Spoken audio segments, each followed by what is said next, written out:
Hello students, welcome back ground study points. आज हम 10th से इंग्लिश मीडियम और एनसीईआरटी की बुक से एक्सरसाइज 2.1 कराएंगे। 2.1 में कुछ पहले थोड़ा सा कंसेप्ट है और ये कंसेप्ट है, टॉपिक का नाम है पोलिनोमियल। जो हमारा चैप्टर है वो पोलिनोमियल है। क्लास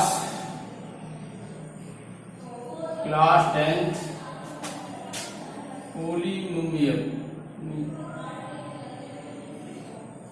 पोलिनोमियल और इसमें है पहले और एक्सरसाइज देंगे 2.1।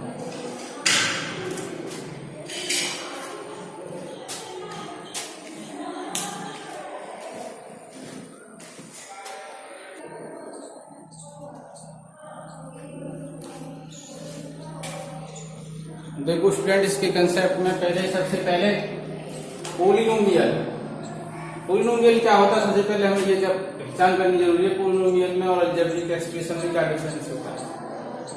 अलजेब्रिक एक्सप्रेशन मतलब जो हमारा जो पोलिनोमियल होता है, अलजेब्रिक एक्सप्रेशन होता है, स्पेशल अलजेब्रिक एक्सप्रेशन होता है जिस वेरिएबल में हमारा अलजेब्रिक एक्सप्रेशन है उसकी जो पावर है वो पॉजिटिव इंटीजर हो। कैसी पावर हो स्टूडेंट्स? पॉजिटिव इंटीजर हो। जैसे कि x² + 5x + 6 या x power 4 + 2x² y² + y⁴। तो कोई 2 वेरिएबल में है पोलिनोमियल, ये 1 वेरिएबल में है। यहाँ पावर कितनी है? 2 है। यहाँ पावर कितनी है? 0 है। सॉरी, यहाँ पावर 1 है और यहाँ पावर कितनी है? 0 है। यहाँ पावर कितनी है? 4 है। यहाँ कितनी पावर है? 2 + 2, टोटल 4 पावर है इस टर्म की, और इसकी पावर कितनी है? 4। अब देखो इसकी डिग्री जो होगी, मैं डिग्री बताता हूँ साथ के साथ। इसकी डिग्री जो होगी x² + 5x + 6, इसकी जो डिग्री होगी 2 होगी। The highest power of a term of any term, किसी भी पोलिनोमियल में जो हाईएस्ट पावर होती है टर्म की वो डिग्री कहलाती है। इसकी हाईएस्ट पावर कितनी टर्म की? 2 है, इसकी 1 है, इसकी 0 है। तो इस टर्म की जो पावर है वो इसकी डिग्री कहलाएगी इस पोलिनोमियल। तो लिखेंगे degree x⁴ + 2x² y² + y⁴। जितने भी टर्म्स हैं सबकी जो डिग्री 4 है, तो किसी की टर्म की हम डिग्री लिख सकते हैं तो 4 ही आएगी, इसकी हाईएस्ट पावर 4 है। Of only non negative integral. Non negative integral में 0 भी शामिल है हमारी। देखिए जैसे नंबर लाइन है, ये हमारा 0 है, 0 के बाद 1 है, 2 है, 3 है, 4 है, डॉट डॉट प्लस इंफिनिटी। तो ये -1 है, -2 है, -3 है, dot dot dot minus infinity. अब नॉन नेगेटिव में जो आते हैं हमारे इंटीजर यहाँ से आते हैं, मतलब नेगेटिव को छोड़कर। जी नॉन नेगेटिव में नेगेटिव वाला छोड़ दें हम, नेगेटिव, तो ये जो 0 और ये 0 इंक्लूड हो जाती है पॉजिटिव, तो ये नंबर आते हैं जिन्हें हम होल नंबर भी कहते हैं। तो हमारा जो वेरिएबल की जो पावर होनी चाहिए वो नॉन नेगेटिव होनी चाहिए। तो नॉन नेगेटिव में 0 भी इंक्लूड हो जाती है, जैसे कि यहाँ पे 0 हमसे पूछा जाता है, मतलब इसकी डिग्री बताइए। px = -3 बताओ इसकी कोई डिग्री क्या होगी? इसकी जो डिग्री होगी, डिग्री -3 की जो डिग्री होगी वो 0 होगी। क्यों होगी? -3 को लिख सकते हैं 3 × 1 -3, और 1 को लिख सकते हैं x⁴, इसकी x की पावर 0 है। तो डिग्री कितनी हो जाएगी? डिग्री -3 की कितनी हो जाएगी? 0 हो जाएगी। देखो डिग्री क्लियर हो गई। एक quadratic polynomial is 1 variable x, मतलब x वेरिएबल क्वाड्रेटिक पोलिनोमियल है x² dx + c। ये क्वाड्रेटिक पोलिनोमियल की स्टैंडर्ड फॉर्म है। इसमें a जो क्या होता है, नॉट इक्वल 0, a 0 नहीं हो सकता, बट a b c क्या है? रियल नंबर है हमारे। क्या है? a b c are real numbers, ये हमारे रियल नंबर्स हैं। अब देखो कौन कौन से अलजेब्रिक एक्सप्रेशन पोलिनोमियल नहीं है। जो हम नेगेटिव पॉइंट देखें यहाँ पे, कौन कौन से अलजेब्रिक एक्सप्रेशन हमारे रियल नंबर नहीं है। एक है x + 1/x, ये भी नहीं है, 2 लिख देंगे।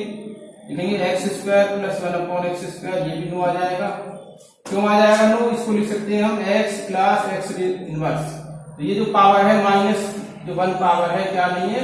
नॉन नेगेटिव नहीं है, नॉन नेगेटिव। देखो यहाँ पे क्या इसको लिख सकते हैं x + x² तो -2 क्या नहीं है, इक्वल टू नॉन नेगेटिव नहीं है। और इसी प्रकार x³ प्लस 1/x³, ये भी नो ही आ जाएगा इसमें। After this x³ plus 3x² plus 4 × x⁻² plus 5, इसमें भी नो आ जाएगा, क्योंकि 1/2 क्या नहीं है, 1/2 is not equal to non negative,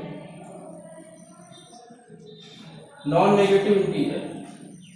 मतलब नॉन नेगेटिव तो है 1/2, परंतु इंटीजर नहीं है। अब देखते हैं x² प्लस √5 × x प्लस 3, ये ऐसा जाएगा, ये है, क्योंकि यहाँ पे x की वैल्यू कितनी है, 1 है, डिग्री इसकी पावर कितनी है, 2 है, और कांस्टेंट की जो पावर है वो 0 मानी जाएगी। तुमसे कहा जाएगा ये x² प्लस 2 × √x प्लस 3, तो ये क्या आ जाएगा, ये नो आ जाएगा, नो। क्यों, इसकी जो पावर है 1/2 है, इसकी पावर है 2 और इसकी पावर है 0 स्टूडेंट्स। तो क्या है, ऑल जो पावर से हमारे ऑल एक्सपोनेंट नॉन नेगेटिव नहीं है, मतलब नॉन नेगेटिव तो है बट इंटीजर नहीं है। इंटीजर क्या होता है, हमारा होल होता है। तो 1/2 क्या नहीं है, हम लिख सकते हैं इंटीजर, क्योंकि 1/2 is not equal to integer, integer के बराबर नहीं 1/2। तो देखो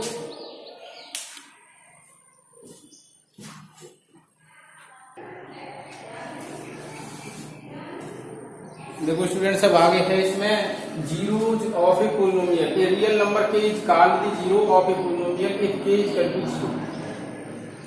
इसका मतलब ये है कि हम कोई भी पॉलिनोमियल लेते हैं, जैसे कि x² प्लस 5x प्लस 6। अब ये चेक करना है, हमें ये चेक करना है क्या x = 2 इसका पॉलिनोमियल है, x = -2, ये चेक करना है। तो जैसे कि यहाँ पे हमने k इज कॉल्ड द 0, यदि -2 इसका 0 है तो इसमें भी रख देंगे और इसको लेट में px ले लेंगे, px क्वाड्रेटिक पॉलिनोमियल। अब जब हम x की जगह -2 लिखेंगे तो p -2 हो जाएगा, जैसे pk हो गया इसमें pk। अब इसकी वैल्यू निकालें, -2 का स्क्वायर प्लस 5 × -2 प्लस 6 कितना जाएगा, स्क्वायर का नेगेटिव का स्क्वायर भी पॉजिटिव ही आता है, और -5 × 10 प्लस 6 और 4 कितना हो जाएगा, 10 - 10 = 0। तो लिखने चूंकि p -2 = 0, सो इसलिए -2 इज ए 0, ये 0 ऑफ px, मतलब px का 0 है, -2 कब होगा, जब -2 रखने से उस पॉलिनोमियल की वैल्यू 0 हो जाएगी तब। अब इसके बाद है relationship between the zeros and the coefficient of a polynomial.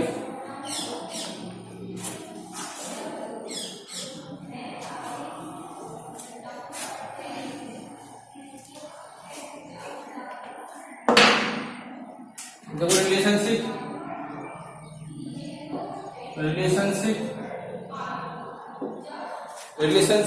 Between the zeros and the coefficient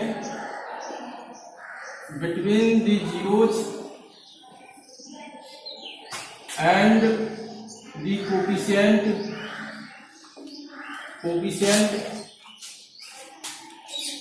of a polynomial,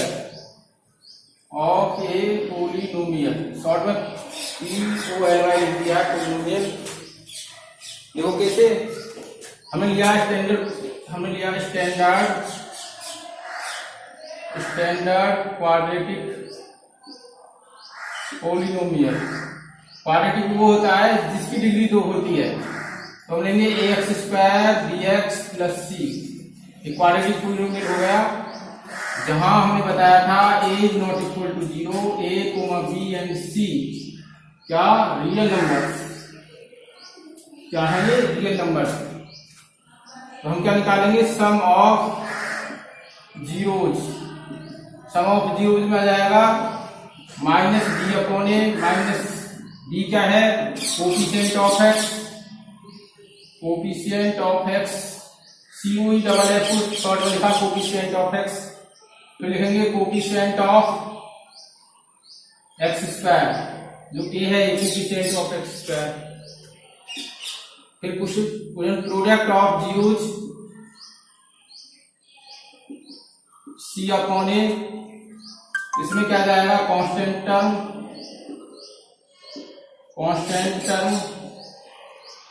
upon coefficient of x square, क्योंकि ये क्या है सी, ए क्या है कोफिशिएंट ऑफ एक्स स्क्वायर है, सी क्या है कांस्टेंट टर्म। कांस्टेंट टर्म जो विदाउट वेरिएबल है, जिसके साथ वेरिएबल कनेक्ट नहीं है, किस वेरिएबल में है ये क्वाड्रेटिक पॉलिनोमियल, एक्स वेरिएबल में है, तो सी के साथ एक्स नहीं है तो इसे कांस्टेंट टर्म कहेंगे हम। अब देखो एक्सरसाइज है 2.2, एक्सरसाइज 2.2 में question number 1,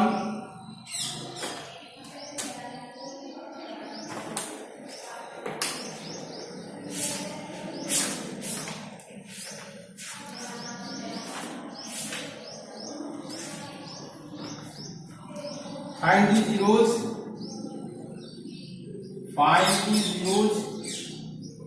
of the following quadratic polynomial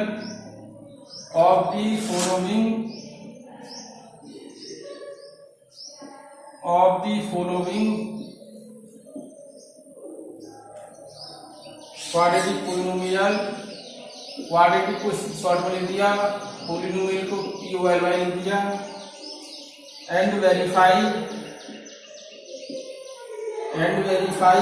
the relationship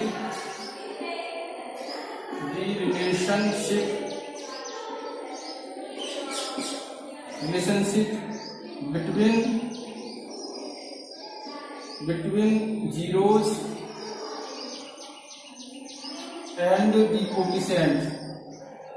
and the coefficient.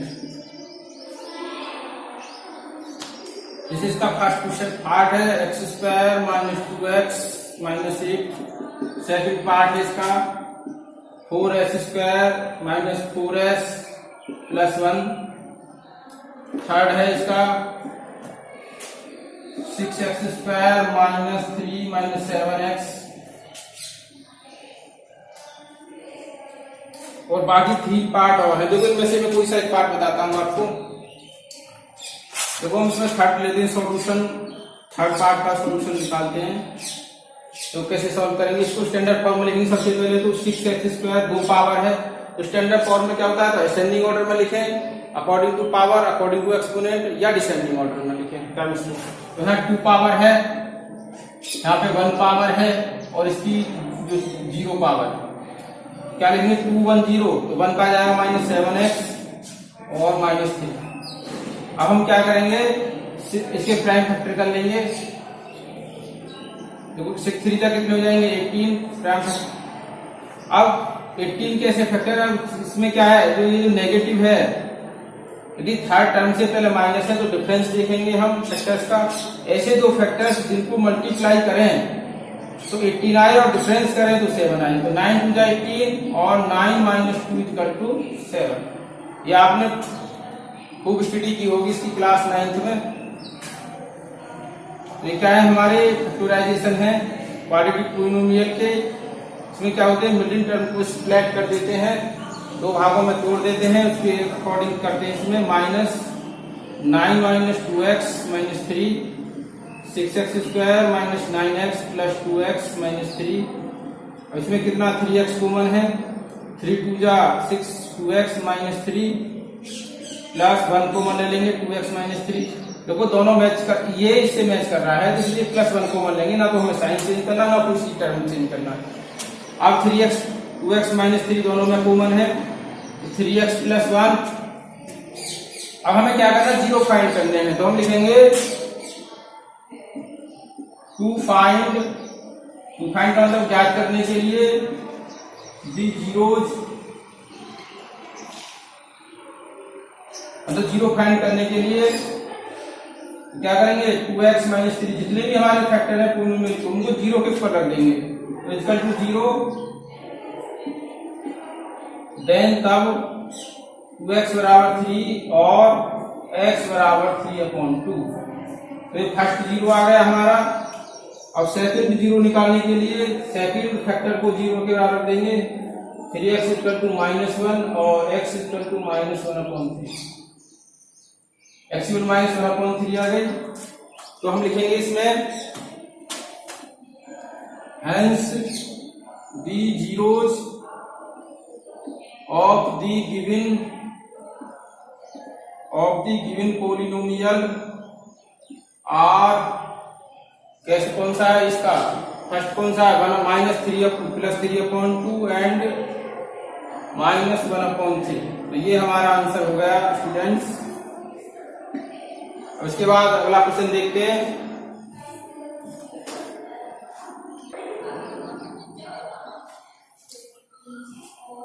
देखो स्टूडेंट्स, अब हम अगला क्वेश्चन एनसीईआरटी बुक से एक्सरसाइज 2.2। अब हमें फाइंड द क्वाड्रेटिक पॉलिनोमियल पूछा है। तो इसका क्या फॉर्मूला होता है? क्वाड्रेटिक पॉलिनोमियल का फॉर्मूला होता है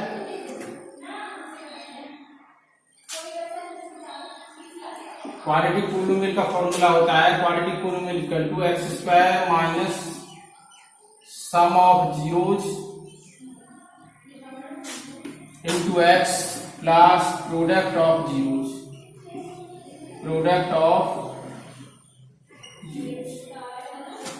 देखो x² माइनस सम ऑफ कितना है, पहले हमें सम दिया हुआ है, देखो लिख रहा है सम, उसके बाद प्रोडक्ट लिख रहा है।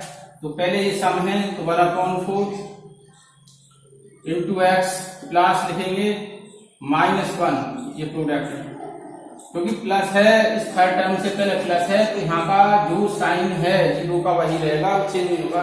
यदि -1 है तो -1 ही आएगा। x² -1/4 -1x। अब हम क्या करें, इसमें एल्सियम ले लें। 4x² -x -1, इसको साइड में लिख दें। 4x², देखो तो उसे 1/1 लिख लेंगे, इसे 1/1 लिख लेंगे। यहाँ 4 नहीं है तो यहाँ 4 की मल्टीप्लाई, और यहाँ 1 है, यहाँ भी 4 नहीं है तो देखो कैसे हो जाएगा, 4 ऐसे हो जाएगा। तो यहाँ 4 लिखेंगे, -x -4 ये आ जाएगा। अब हम लिखेंगे इसको 4x² -x -4 लिखेंगे। 1/4 इज कांस्टेंट, 1/4 इज कांस्टेंट। क्यों? क्योंकि क्वाड्रेटिक जो पॉलिनोमियल होता है इस तरीका से फॉर्मूला लिखा जाता है क्वाड्रेटिक पॉलिनोमियल का। कैसे लिखा जाता है, k × x माइनस अल्फा और x माइनस बीटा, जहां अल्फा और बीटा क्या होते हैं हमारे, where alpha and beta are zeros of a quadratic polynomial. हमारे अल्फा बीटा क्या है, क्वाड्रेटिक पॉलिनोमियल है, एंड k इज कांस्टेंट।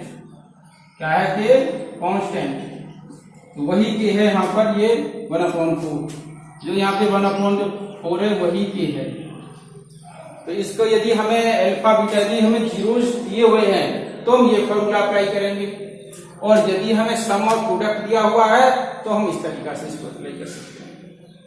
या हम अल्फा बीटा दिए हुए हैं तो पहले सम निकाल लें, यदि अल्फा बीटा में 0 दिए हुए तो फिर अल्फा प्लस बीटा निकाल लें, ये फाइंड कर लें, और अल्फा बीटा निकाल लें, प्रोडक्ट ऑफ 0 निकाल लें, इसको फाइंड कर लें। दोनों को फाइंड करने के बाद फिर हम इस तरीका से लिख सकते हैं x² क्वाड्रेटिक पॉलिनोमियल। दो क्वाड्रेटिक पॉलिनोमियल ऐसे लिख सकते हैं, alpha plus beta into x plus alpha beta. ये भी तरीका है, इस मेथड से भी, इस मेथड से भी, और इस मेथड से भी हम क्वाड्रेटिक पॉलिनोमियल फाइंड कर सकते हैं।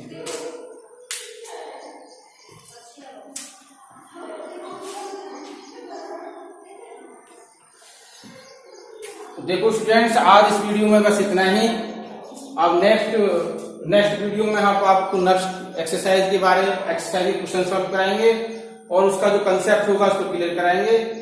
यदि आपको ये वीडियो अच्छी लगी हो तो इसे लाइक करना है। यदि चैनल भी आपने सब्सक्राइब नहीं किया डियर स्टूडेंट तो चैनल को सब्सक्राइब करना है। Thank you for watching this video.